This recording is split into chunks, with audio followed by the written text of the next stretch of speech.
A conversation with Franklin continues. In 1963, the Warriors' second season in San Francisco, Mieuli became the principal owner of the club. That year, the team would draft 6-foot, 11-inch Nate Thurmond in the first round.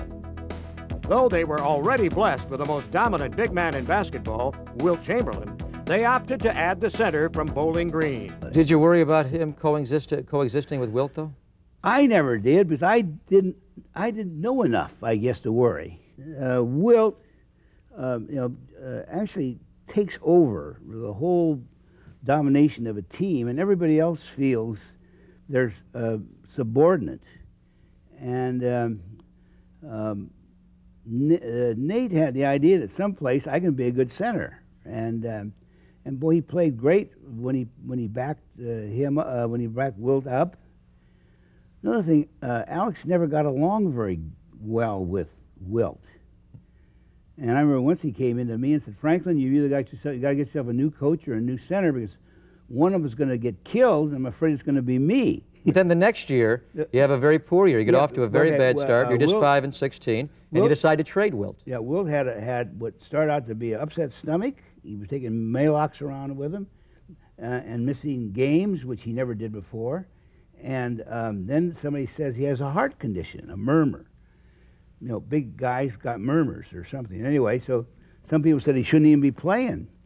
And then that's when everything kind of went to heck that second year. And then Nate got unhappy. Nate came into me and said, "Franklin, you got to trade me."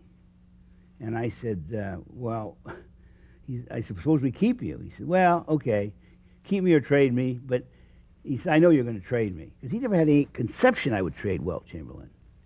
And I had a lot of help from a lot of people that made me make the decision that I'm better off with Nate as a young center than Wilt with his huge salary.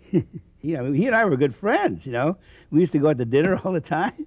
That was one of the things he was mad at me about. He says, "I've had all kinds of owners. You're the only owner I really enjoyed spending time with, and you trade me." I can imagine you and Wilt would have some fun together. Oh, yeah, he's a fun guy, interesting guy. He's smart. Yeah. He loved Italian food. He was talented. He was emotional. He was controversial. Coming up, the Warriors saga of Hall of Famer Rick Barry.